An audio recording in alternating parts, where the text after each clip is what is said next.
Welcome to Behind the Paranormal with Paul and Ben Eno. What exactly are orbs? Are there really witches flying through the sky in Mexico? Could one of your spiritual guardians be Abraham Lincoln? Hey there, and welcome to the 567th edition of Behind the Paranormal with Paul and Ben Eno. I am Ben, and those wide-ranging and kind of weird questions came from my co-host and partner in the paranormal, my dad. And for our final broadcast of 2014, we bring you an open-line show to deal with your questions on any aspect of the paranormal. And we welcome your calls. The numbers are 800-449-1240, that's from anywhere in the U.S. or Canada, or 401-766-1240 locally. Also, we will monitor emails as well, so Paul at Behind the Paranormal is the email that you can send emails to. That's behindtheparanormal.com. You don't want to forget the .com in that. Well, that's what we do, Ben, keeping Woonsocket weird for 7 years and just about everywhere else, too. I don't think we need help with that. No. Okay, right, true. Okay, let's get to some of the emails. Now, there are several we didn't get to on our last open line show that came in on Facebook. So why don't we pick up where we left off and start with one from Tara from Scituate, Rhode Island. Tara? Yes. Or it might be Tara. I don't know. Whatever you with the suffix that is sort of like, or prefix that is sort of like Earth or whatever. Anyway, I have lots of photos of orbs and other strange lights around our house and land. I know you both have experience in photography and media. Well, more photography for you. How do you tell if something in a picture is paranormal? Well, that's an awfully good question, Tara, and we have discussed it at times here and there on the show. One of the main points is that when I started out, it was cameras with film and emulsion and all that business, whether black and white or color, or even slide film. You still had negatives you could look at. But with digital photography, which has, of course, come in over the last 15 years or so, or maybe more, there are other factors to consider. One is that depending on the camera and its sophistication, it does tend to interpret what it sees. When there are reflections or when there are objects in the air that maybe you can't even see with your naked eye or even notice, it can pick those up depending on a number of circumstances, including the light, refraction, and all this business. And it can produce something in the final photograph which looks weird and really isn't. There are a number of photographs that we have in our collection which have, for example, things that I know are dust particles or something on the lens or even snowflakks. I'm thinking of one case, Ben, where the one we were always talking about in Central Connecticut. We've been working on that, for almost 10 years. Keeps getting better. And the first time we were there in 2005, one of your first cases, we took a shot that has something in it and something that we thought was something, and probably is not, because we found later on that it was a smudge on the lens of the camera, and it looked like a dark orb. Okay. Oh, yes. Now, the orb situation, as far as what these actually are, barring if you have some that because they do exist, because I've seen them with the naked eye, and whether it comes out in a photo or not, I mean, that's a separate issue. So what are they? Well, that's a big question for anyone involved in this field, I suppose. I do notice, just going back to photography for a moment, that in the early days of in my salad days with this, using regular film, you wouldn't get orbs, at least not to the degree and in quite the form you get them today. However, you would have balls of light occasionally in there. So having looked at the emulsion and the difference now with digital photography, there does seem to be the same things, only the digital camera will record them a little bit differently. But nevertheless, they do seem to be anomalies. In the question of what they are, that's really difficult. They do behave, when I've seen them with the naked eye, in a semi-intelligent or even very intelligent manner. They will change course and follow you. They will run away if you try to follow them, all depending on the situation and the orb. But these are just things that I've seen. There is no common personality, if I may use the term, with these things. They will change colors. Seem to be type A personalities. Well, it depends. I mean, that was a joke. Oh, They're sorry. Common personalities. That was really very funny. I try. Yeah. Okay. Well, anyway, they do tend to change colors, and they do tend to act in a semi-intelligent or very intelligent manner. But sometimes so does ball lightning. If you talk to witnesses who have had ball lightning, even in their homes, they do tend to, they'll hear a sizzling sound, and the thing sometimes will pop, sometimes very loudly, obviously to your great upset, usually. However, I have not seen that behavior, at least the auditory behavior of that kind with orbs. Of the kind you might think are paranormal, all right? I have never heard the sizzling sound. As a matter of fact, I can't remember ever hearing any sound when I've been in the presence of orbs that I could see with the naked eye. Now, that has not been very often. I'm thinking of one particular place in New Hampshire, one or two in Connecticut, and here and there. But because usually when you take a picture of them, you can't see them with the naked eye, and when they come out of the photo. But in any case, there is another possibility I have considered, the appearance of these things, and in relation to ball lightning as well. They do, I think, lean toward the definition of a plasma phenomena. Now, plasma is nothing but electrified air molecules, really, and however, I think it's very important in the study of the paranormal, because I think many of the times when we have taken photos and seen what appears to be what we interpret as the boundaries between parallel worlds, which we think is what the paranormal is all about, not spirits and all this other 19th century stuff, but we think the scientific attempt to explain these things would lean more toward quantum mechanics and the multiverse theory, multiple worlds and all this stuff. And what seems to be the boundaries, or at least a characteristic of the boundaries, are these electromagnetic strong electromagnetic fields that are charged and will look to me like plasma. So, and I've seen a relationship between where those are and where the orbs are.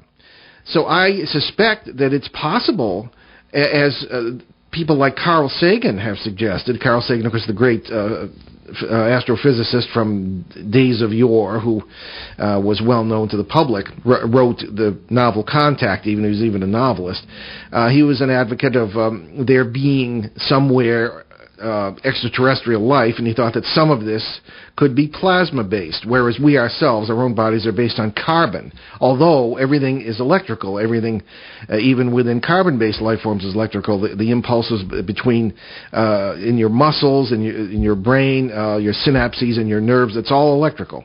So there is a continuity there. However, I think we may be dealing with life forms that live around the boundaries of these parallel worlds. Okay, which of course are not separate from each other. They do interact, and hence you get paranormal phenomena. That's a simplistic explanation, but there you have it. So I think that whether they come out on your photographs or not, orbs are not necessarily spirits or ghosts or anything like this. Although, again, all things are possible. I just don't lean toward that explanation in most cases. On the other hand, even if you've got many that are life forms of this plasma type, you may have other kinds. And I have seen, as a matter of fact, one of them is on the cover of my book, Footsteps in the Attic, published in 2002. There was an orb that we got in a case. I don't know, you weren't there yet. You hadn't started yet, Ben. But in Woonsocket here, as a matter of fact, Woonsocket, Rhode Island, where we broadcast from, in someone's attic, and we had with us an electrical engineer from the University of Rhode Island, a soil engineer, the typical type of people we have with us when we investigate. And you could feel a breeze coming into the room. Shane Searway, our good friend, happened to take two photographs, and he got this orb, which looked like just like the face of an old woman. And in my interpretation, it wasn't the spirit of somebody who died. It was someone living in the house in a parallel world, perfectly physical, came up in her attic to see what was going on when she heard footsteps up there. There are brave old women who do that, many of them. And there had been some suggestion that there was someone using a rocking chair downstairs, and the worlds were overlapping, okay? And she was probably just as confused as the people in the house. So there we have it. We don't know really what they are, but those are some possibilities we might suggest. Okay. When you have an issue of one in a photograph, you might want to consider these before you make a decision about what these might be.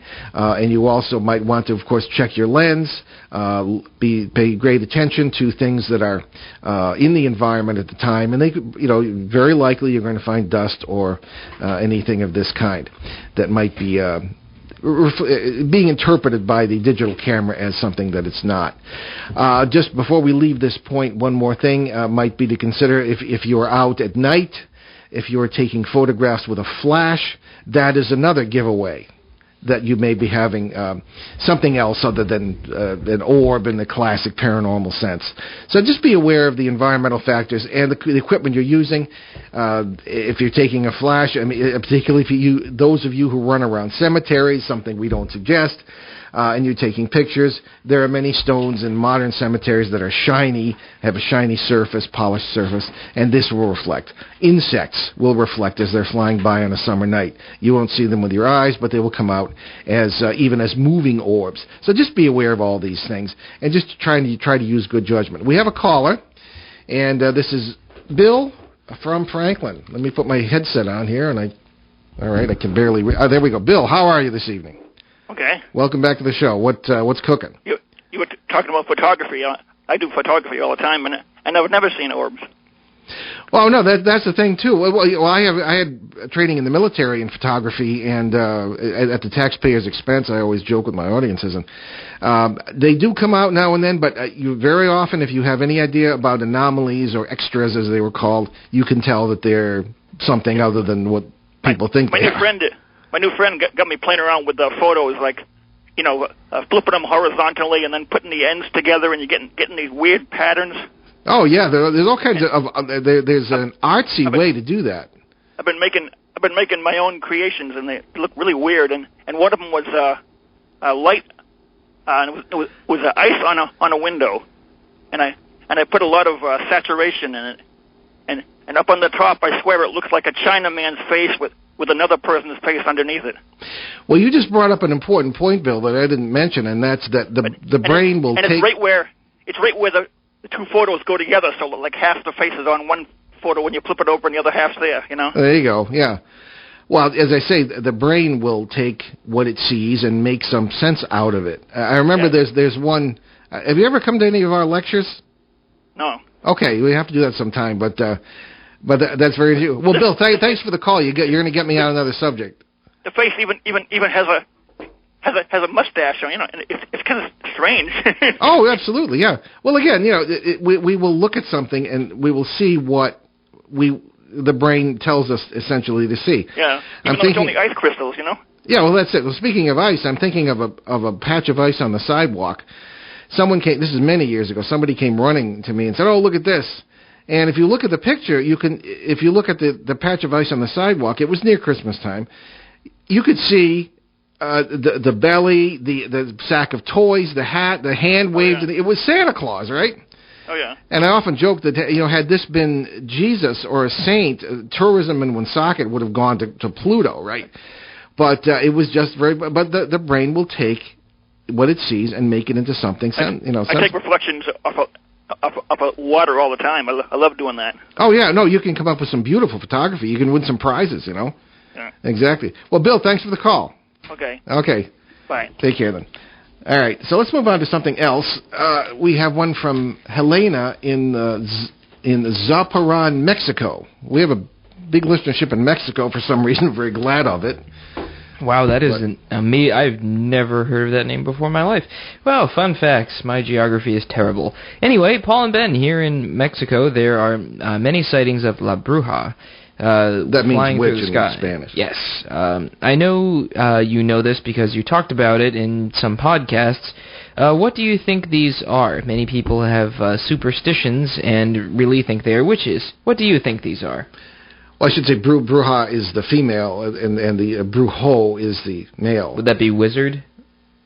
Well, we're not talking about Hogwarts here, Ben. No, well, I don't know. Witches and wizards? I suppose. No, it would just be male witch. I guess that makes sense. Kind of like a witch doctor or something. Yeah, I guess. Well, in any case, Mexico has been a real hotspot for a long time for UFOs. cryptid sightings, paranormal chupacabra, paranormal phenomena, this sort of thing. And the whole chupacabra thing, which is a cryptid, and again, if you don't know what a cryptid is, it's an unclassified animal. Nobody's really sure if it really exists, like Bigfoot or the Loch Ness Monster, all that kind of thing. Excuse me. But that began in the Caribbean, some of the Caribbean islands, particularly Puerto Rico. And I heard a few stories when I was there in 1984, although I was researching something else. And then all of a sudden you started to hear about it on the mainland of Mexico and Central America, and then kind of moving up. And now you're getting stories from Texas and Arizona and New Mexico about the chupacabra, which is supposed to be a blood-sucking animal, which often attacks cattle and this kind of thing, though it is not generally associated with the cattle mutilations we talked about on the show with Chris O'Brien 2 weeks ago. But in any case, that's what the chupacabra is. So you've got all this stuff going on in Mexico. There are lots of videos of this, and I'm trying to get Jaime Maussan on the show. He speaks his English is excellent, and I need to get in touch with him, and I've been meaning to do that and get him on the show, because I am in touch with him, but I want to set up a booking with him. He's a Mexican journalist, and he's somewhat controversial, but he's an expert in the paranormal in Mexico, particularly UFOs. And these flying things are, I suppose you could, in a way, put in the UFO category. But there are a number of videos I have seen that are really quite remarkable. They are associated with what has come to the fore in the paranormal as flying humanoids. You know what it reminds me of? Kind of like the Flatwoods Monster, almost. You know, that's a good point. Yeah, we've had some people on about, especially Frank Fascino, I'm thinking of, who's written several books on that phenomenon, which occurred early in the 1950s in West Virginia, a state that I love dearly. I just love it there. But in any case, they have issues with UFO sightings, and Frank has traced it to, has broadened the picture, as we like to do with any paranormal situation, to sightings over Washington on the same in the same few days. What he believes was an apparent rescue mission by someone with a landing in at least several times in the mountains of West Virginia, in the Flatwoods area, and these people coming up, multiple people seeing at the floating, apparently some sort of creature or a denizen of one of these craft, literally floating through the air on some sort of machine. And there are a number of renditions of this in art, and it's a famous case. So that's the Flatwoods Monster case Ben is referring to. So it's a good question about what these flying things may be. I think, as always, you first look at mundane explanations. Several of these have been, they're also spilling over to Arizona as well in the American Southwest. There have been photographs of these things in the sky. Some of them have been shown, and I think they certainly look like black balloons that may be arranged in the form of a human figure and may be just floating there, and people say, aha, this was a flying humanoid.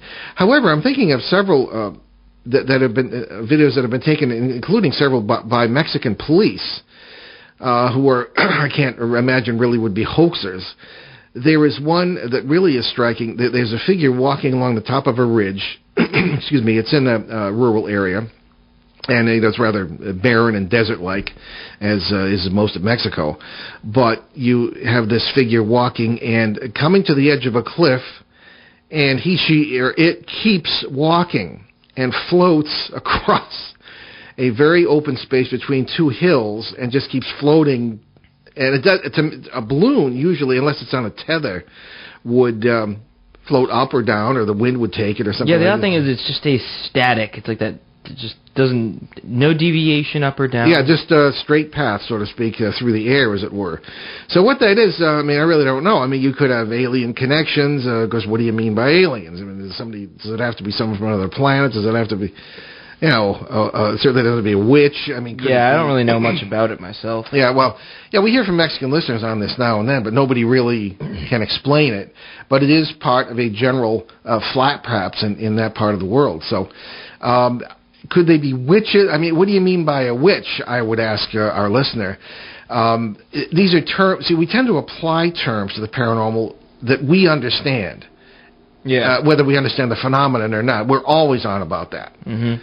So, we take, whenever we feel a presence or something moving that we can't see it, or we get something strange, and it has to be a ghost. Particularly if someone has just died, to say, it has to be. Well, we don't know anything of the kind. And when you look more deeply at it, it gets far more interesting than that.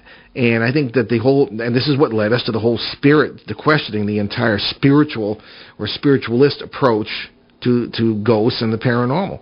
So the whole witch thing may be something we just have no idea about, and it may be nothing that we think it is at all. It may be every possible explanation we've suggested is wrong as well. So I'm afraid I have to tell you that we just don't know at this point. So, but it is interesting. Okay.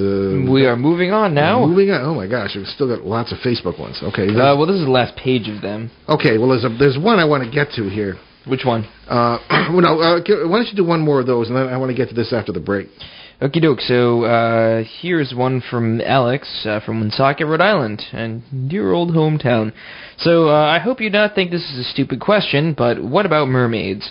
There have been some TV shows lately on mermaids. I know some of it is fake. I'm pretty sure all of it's fake. It's like no, actually I know for a fact that it's all. Yeah. All of them are fake. Because it's like a mockumentary kind of thing, a docudrama, whatever. Yeah. Anyways, he continues on. But have you ever seen anything like this? Well, short answer, no. Well, no, and I've been at sea in the military, and I made it a point to keep my eyes open in the Bermuda Triangle, quote unquote, and all this. For mermaids. Not specifically for mermaids. Actually, in Puerto Rico, I was speaking with a member of the legislature there at the time, this is back in the 80s, who had been a UFO witness. There's a lot of strange information coming out of the Mona Passage, which is right off San Juan there, and about UFOs and this sort of thing. However, the mermaid issue, I mean, anything is possible.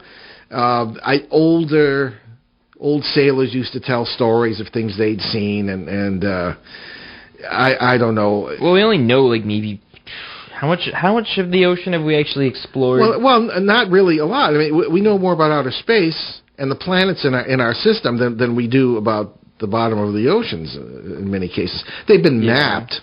But all that does is show you the contours of the land underneath the ocean. Yeah, I mean, they're still finding. I think it's like every other week they're finding a new species. I remember one particular friend who was an oceanographer, and this is many, many years ago.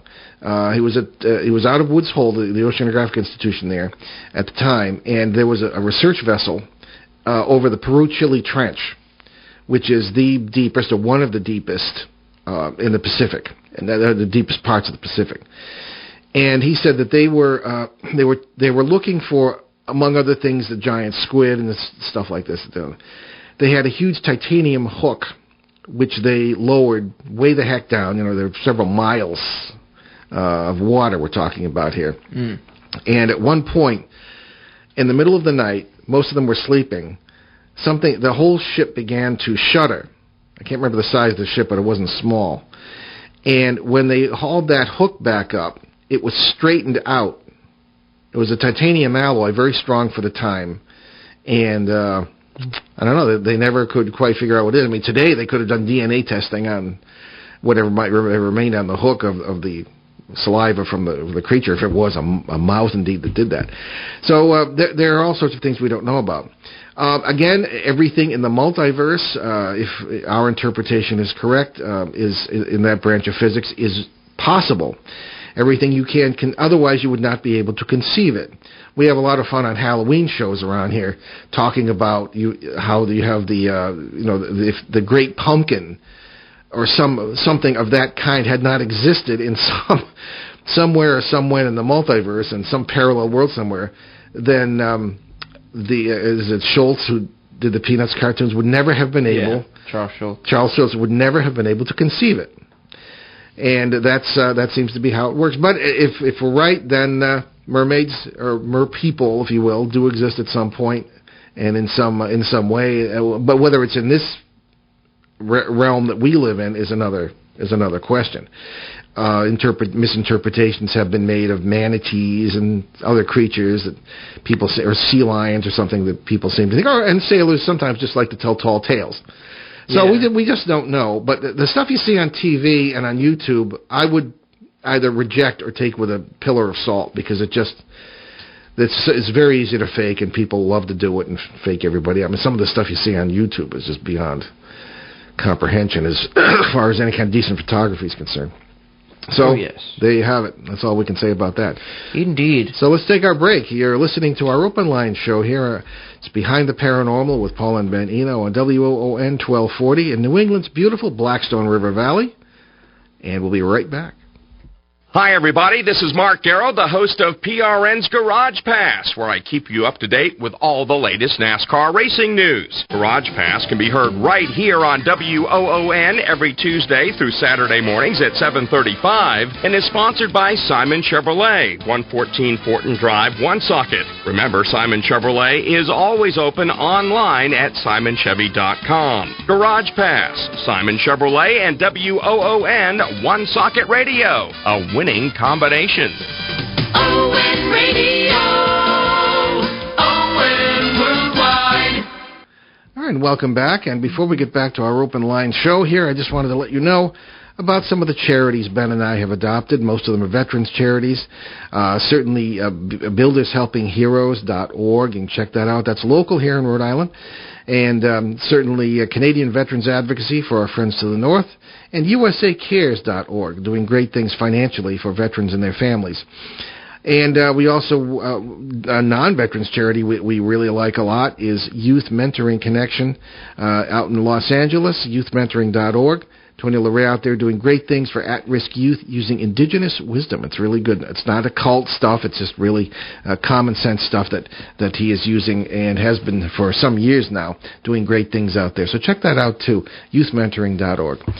Okay, so let's get back to our emails here. This is a rather long one, but I think it's very interesting. It's from Buffy, and I do not know where Buffy is from. But Ben, if you would, let's take it one step at a time here, if we could. Okie doke. Well, this is a long one. Alrighty, so let us start from the very beginning. I've only shared these events with my family because of the strangeness of it. Allow me to add, I am in my 30s and of sound mind. I am a nurse and an active member in my community. The paranormal has fascinated me, but I never actively searched or engaged in researching it. I'm of the Catholic faith, and I believe that is why I have brushed aside this issue I am going to share with you. It seems, unless spiritual events are religious figures, the church regards all else as demonic. I never bought that theory, and I find it to be quite antiquated. Working an odd shift, I discovered your show through Coast to Coast AM. I was fascinated by the idea of the multiverse and thought that peaceful and loving thoughts can dissolve many hauntings. My first memory is standing up in my crib and on my wall was a shadow that I was floored to discover once I started primary school was that of Mount Rushmore. But it's unusual. I knew immediately who these gentlemen were, and I was overcome with emotion, particularly when seeing Abraham Lincoln. It was as if I was seeing a picture of someone I knew intimately. As a small child, I could not understand or reason why I felt like I knew this old gentleman, not just by sight, but I felt like I knew him personally. I had just no idea why. I remember seeing a full shadow on my wall as a very young child. It was very calming and never alarmed me at all. Fast forward to adulthood, I always wondered why I stopped seeing his shadow and passed it off as just odd. Though I no longer saw his shadow anytime I would see his picture or read of him, I felt a bond, though I passed it off as my strange childhood experience with him, until I gave birth to my daughter. She was born February 12th, Abraham Lincoln's birthday. I smiled and once again passed it off as an odd but sweet coincidence. Fast forward almost 7 years later, I had what I can only describe as a dream visitation from, you guessed it, Abraham Lincoln. I've never in my life had a dream as such. In this dream, I am in a cemetery. It is a beautiful sunny day, quite quiet, no sound at all. I see Abe Lincoln standing next to a tree. I realize that I am not watching this like a normal dream. I am there with him. Immediately, I immediately speak to him as he is standing near me, looking at me. I quickly explain my connection. I have seen and felt my entire life to him, and that my daughter even shares his birthday. He nodded his head and smiled and extended his arm and invited me to sit down. He didn't speak out loud, but I heard him in my mind. I was overcome that though I was sleeping, I was very much conscious and in control of myself in this dream. So I asked the question that I could hardly contain. Though he spoke telepathically to me, I spoke out loud to him. Odd. I asked if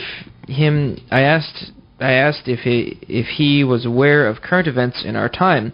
His facial expression changed, and instantly, from joyful to grave, he bowed his head down and looked away from me. Then my alarm clock went off and woke me up. That was almost a year ago. Your multiverse idea has made me come to the conclusion that maybe in another world and time I am a part of his life, be it family or some other associate, and he has just periodically checked in on me.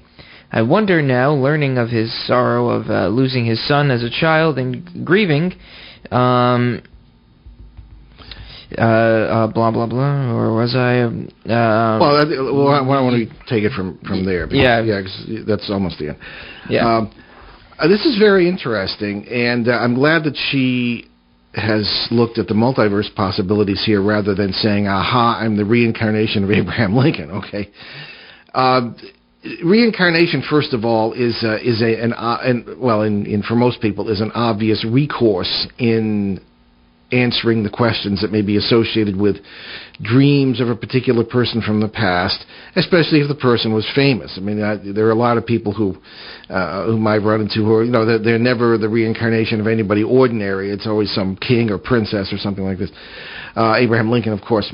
Now, Lincoln is an interesting figure. He was very much into spiritualism at the behest of his wife, because they had lost not one, unless I'm wrong here, I'm putting on my historian's hat, but 2 children over the course of a marriage that was kind of fraught with some sadness. I mean, they got along all right, but she became a handful after the loss of the children, which is understandable. He himself was a very melancholy man. He had a sort of backwoods sense of humor, much of which was off color, but he still kind of got things going. He was elected president. And he's a rather controversial figure, really, or should be. With all due respect to the man, he made good as a lawyer pretty much by taking people's land for the railroads. He also, he also was, you can argue that he destroyed the Constitution, did absolutely nothing for the slaves that he is credited with emancipating, because the Emancipation Proclamation had no practical effect whatsoever. It only applied to states, quote, in rebellion against the Union, which of course weren't going to listen to it anyway. And it didn't apply to slave states which adhered to the Union, and there were 3. Maryland, Delaware, I should say really 4, Maryland, Delaware, Kentucky, and Missouri. And if the Civil War was about slavery, which it was not, why would slave states have been in the Union and sent troops to fight the South? So this is not what our show is about. But the point being, Lincoln was a very, very interesting person. I know that I'm sure he was doing what he believed was right, because he hated slavery.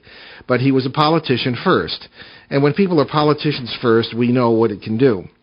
Anyway, the issue of connection with people such as a historical figure of this magnitude can be taken in a certain way from our point of view, and that's that we are very literally facets of each other in the multiverse. At some point, Buffy, in the multiverse, somewhere or somewhen, you are Abraham Lincoln, and he is you, very literally.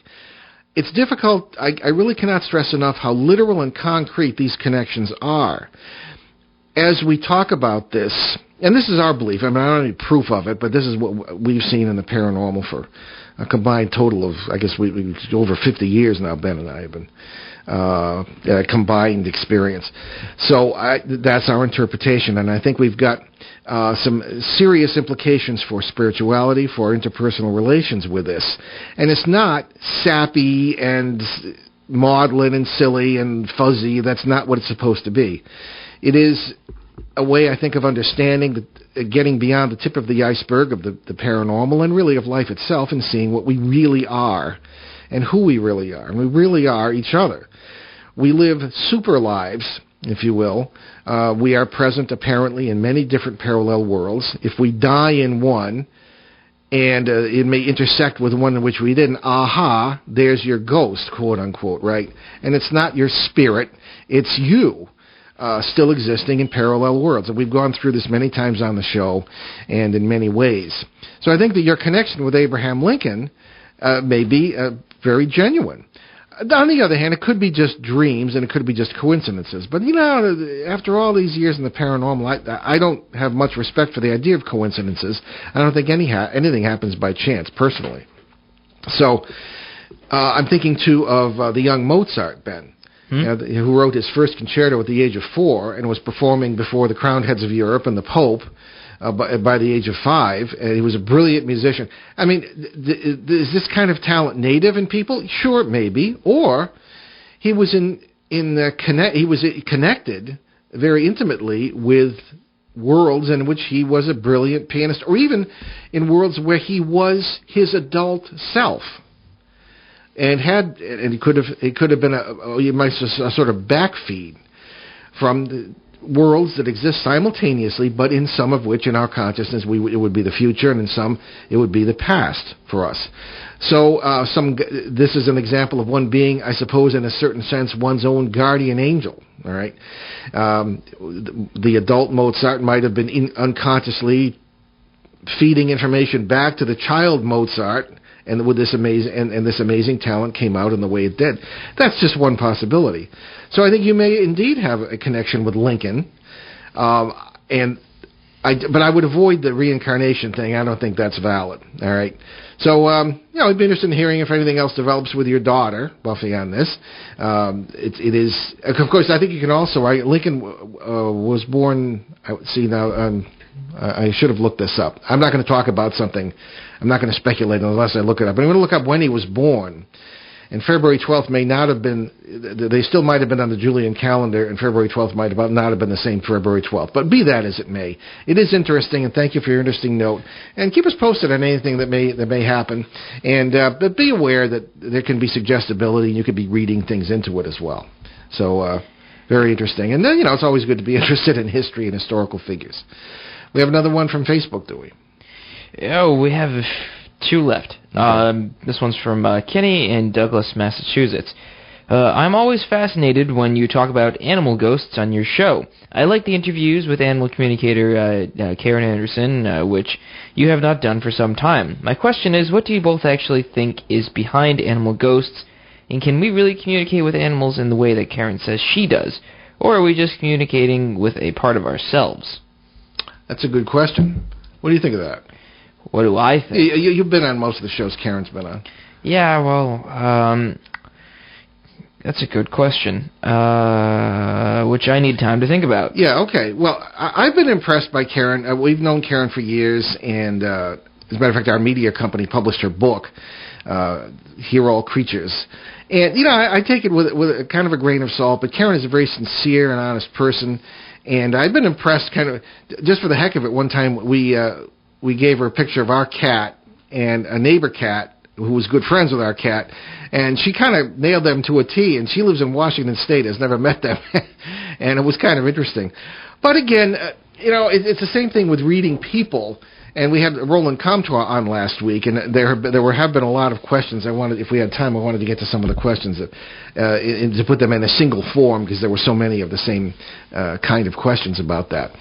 But as far as animal communicators and the way they read animals. I think there's a connection with animals, just as there is with people, in the way we just described with Buffy and her relationship with Abraham Lincoln.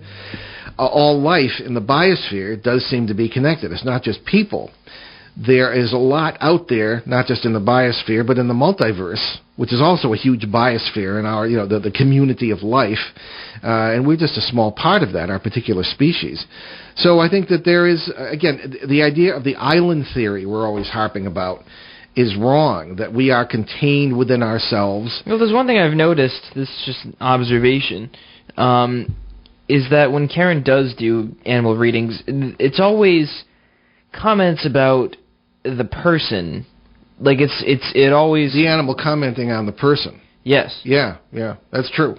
No, that's not a good thing to me. It's not... but it's true that that's what she does. Yes. But I didn't mean that it's valid. No. What I'm saying is, not to say that she's wrong, but I find that concerning to me, because then don't these animals have other things to do? Well, I've been struck rather than speculating on your heart health or whatever. Yeah. Oh, yeah. Our cat was griping about my diet, for Pete's sake. Yeah, don't you think that's kind of weird? Yes, especially when you see what he eats. So in any case, I think you got a point there, Ben. The tremendous... I have no doubt that there is animal wisdom. When we've done shows, and we've mentioned the tremendous wisdom and kindness we've seen among, especially at our old house in Cumberland, Rhode Island, where we were kind of in the woods, and we had a whole community of cats and ducks and chickens and you name it, and how the cats particularly got along with each other and with the other animals in that vicinity, the non-domesticated animals, which was quite remarkable in my opinion. So that's going to be in Chapter 10 of our new book. We'll let you know when it's coming out. But in any case, the tremendous wisdom. There is wisdom there, but to the point well, it just makes that Karen has described, it makes me kind of wonder if, I don't know. Well, it's odd because it makes it as if the only thing the animal thinks about is, you know what, you're not eating the right stuff. You're eating you're eating too many donuts. You need to cut that out. And it's like, why would they care? I don't eat donuts. I mean, I know that all our cat cares about is just eating. That's pretty much his sole goal in life is to get. Well, he's really old. He's retired. He lives in the house now. That's a good point. Yeah. But I mean, the point being is that most of these animals aren't subservient to humans. It's like they have their own things that they do, and I mean that excluding dogs for the most part. Most of these creatures are perceived by Karen as like, well, they just want to help you. They want you to be okay. Well, I mean, I like to think that that's part of the picture. And when she does these quote-unquote readings, maybe that's what comes through. But you can't get around things like, right here in Woonsocket, Rhode Island, Richard Gere and the whatever studio it was here making the movie Hachi, about the dog, based on a true story, albeit from Japan. But the dog was very devoted to this fellow who would go on the train every day to work and then come back. And when the dog, when the fellow died, the dog continued to go to the railway station every day. And there's even a statue of him, I believe, in Woonsocket, where the scene was made of him waiting for the... Oh, yeah. And there's a scene where he's hiding under a caboose at the end of our street. So there are stories of remarkable devotion. Cats that cross vast distances across North America to get home, and tremendous devotion when animals lose their people, that sort of thing, and animal ghosts as well. I've run into a few that might have been that, but again, I don't think they're ghosts. They're just parallel worlds. In my limited experience, I've yet to run into that. Yeah. So I think that maybe Karen's giving too much credit, but maybe you're not giving enough. I don't know. Well, I don't think it's that. I think it's what we perceive to pick up, or what we want to pick up. If our intent is to help people, make them feel better, then if said animal has other things on its mind, but it's like, oh, well, this is kind of weird, you should probably tell them about that, that kind of thing. But even then, I'm taking it with a grain of salt. No. As you should everything in the paranormal. But I think whatever comes through is whatever Karen wants to pick up. Very possible. You see what I'm sure. saying? And I didn't mean to be criticizing our good friend Karen, but no, I'm not. I don't mean to criticize either. Sure. I'm speculating on what might be happening. No, I think it's very, very possible. Yeah. Indeed. So again, I think we have a relationship, special relationships with our animals, but again, there is a multiversal interpretation that could explain that. Right. Okay, so we got one more. Indeed, we do, and let's see if we can manage to get it in. This is an update from Donna in Connecticut. Oh yes. And this is this case we mentioned before, Central Connecticut, Litchfield County, remarkable case. I'm trying to be as vague as possible about where she is. Right. So she writes to us, I had an experience tonight, of course this was probably a while ago, I had an experience that I have not had since my kids were little. I put my London blue topaz necklace on when I went to a bridal shower on Sunday, and I didn't take it off. Today, while on the computer, it started rolling down and down the sides of my neck, and I put my hand on it to stop it. Then about 10 minutes later, it started again. My daughter came to pick Dale up after work, and when I was standing on the lawn talking to her, it started again. In my den yesterday, I saw a skinny black rectangle that was moving from left to right. It was long and not touching the floor, probably about 3 inches deep, tall, and narrow. Okay. And that's it. That's it. Well, we get constant reports. Donna's one of our show reporters and is in the midst of this amazing case that really has been going on for over 60 years in her case, in this wonderful farmhouse where you've had 6 generations of her family living. Now, there are 2 issues here that she mentions. One is this necklace moving up and down the neck, and the rectangular figure.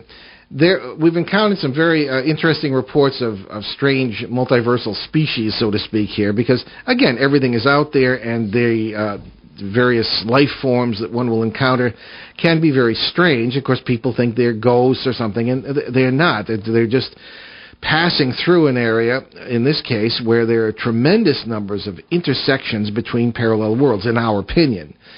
And these rectangular figures are very common there, and they've been seen outside and inside. Now, they may none of this may be none of the entities may be connected with the necklace incident.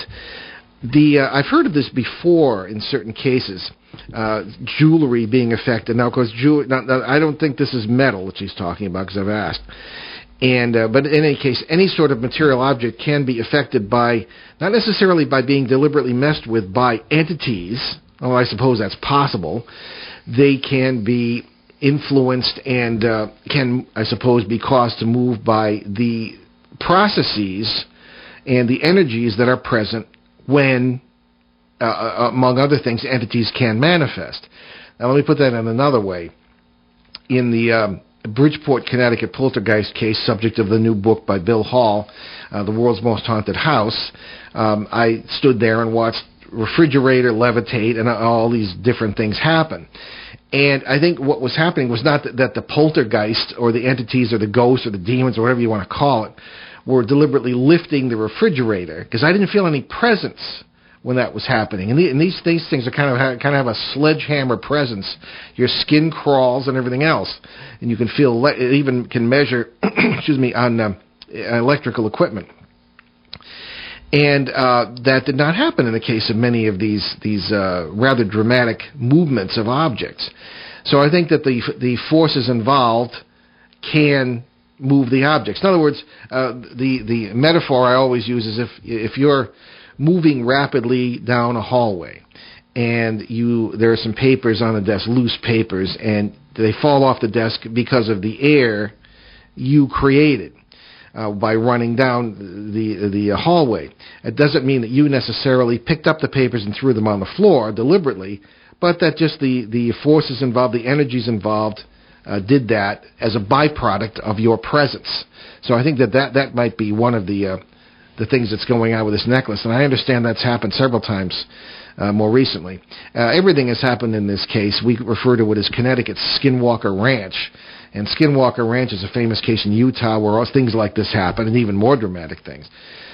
things come and go through holes in the air. UFOs come through holes in the sky. If you believe the group that's working there, which supposedly are people with PhDs. So there you have it. So any comments on that, Ben? You've been there many times and have I started working on this case. Well, I mean, I don't know. There's still a lot of conclusions I can't really draw from it. No. Well, that's actually, I'll be perfectly honest.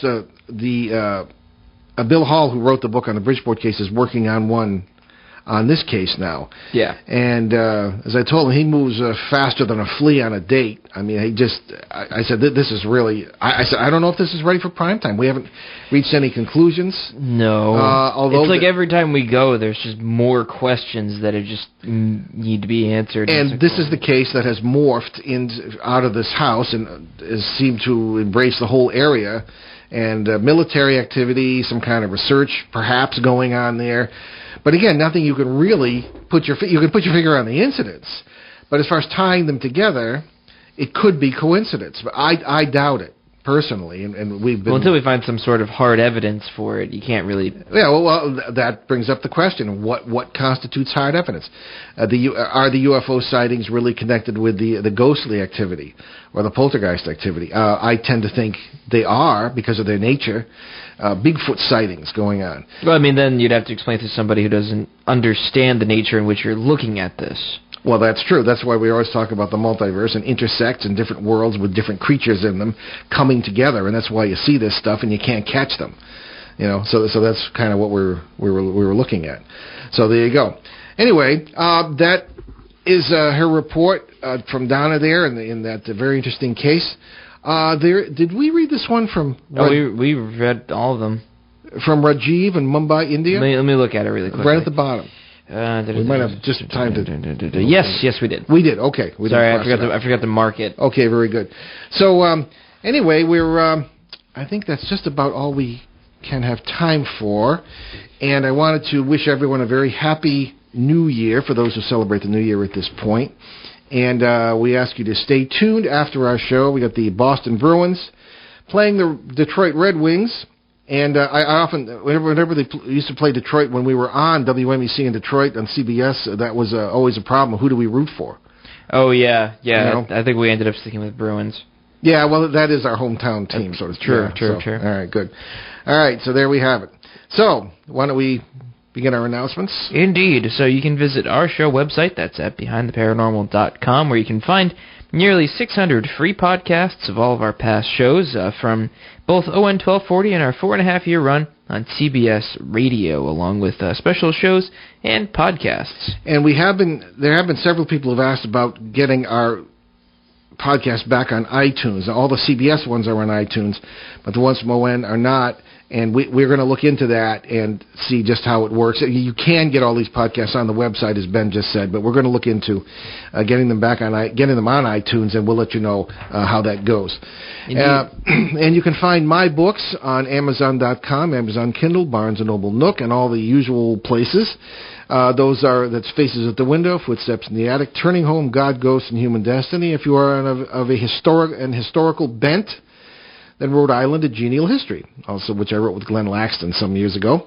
It's used in several school districts, much to my amazement, because it's not politically correct. But anyway, if you buy them directly at BehindTheParanormal.com, I'll be happy to sign them for you, and you will help us keep all those podcasts on that website free. Also, you'll find direct links on those sites to the charities Ben and I have adopted, the ones we mentioned earlier, and several others. And let's check that out. Again, it's youthmentoring.org, Canadian Veterans Advocacy, etc., and great stuff. Are we going to have Tony LaRae back on at some point? I'd like to have Tony. We put Tony in touch with one of the other guests who was from Peru, because they both had interests in Peru. Yeah. And I think that's going to be an interest. I'd like to have the both of them on, talking about indigenous wisdom and how to apply it to modern life, and as Tony does to at-risk youth. So we also would... what do we got next week? Next Monday, January 5th, it'll be our first show of 2015, of course, here on ON 1240 and ONWorldwide.com. Cryptozoology expert Linda Godfrey will be back for a look at American monsters. She has a new book on that, and I think it's going to be interesting. She was on before talking about the American Wolfman, That was kind of interesting. And Linda's a very... I think I missed that show. I think I Oh, might have maybe, been sick. yeah. Good, feet on the ground sort of people, kind of person we like, and very sensible and very interesting approach to the cryptozoology. And we'll get into maybe some of the chupacabra stuff that we were talking about before. Oh, yeah. I don't think we've ever had a show on the chupacabra. I don't think we have either. Oh, maybe we should. Yeah. It's amazing. You know, when we first started this show, which is going on 7 years now, I was worried that we would run out of subjects. But we keep running into things we have never covered, and there are great guests out there. Some are not so great, but some are good too. Not to insult our former guests. Oh, never. But some can be a little bit disappointing because I don't know, we like to have that intellectual reach that can bring people deeper, and sometimes you don't get that. But Indeed. Very often you do. All right, there you go. So what do we got for time here? Okay. We leave you this evening with a practical quote from American motivational speaker Bird Baggett. Look at life through the windshield, not the rearview mirror. I'm Paul Eno, wishing everyone a happy and prosperous New Year. And I'm Ben Eno, and don't look through the windshields. I don't know, just think of a window. That's just making me think of movies. Anyway, thanks for joining us on our great cosmic journey, and we shall see you next time. Return to this radio frequency 167 hours from now for another edition of Behind the Paranormal with Paul and Ben Eno.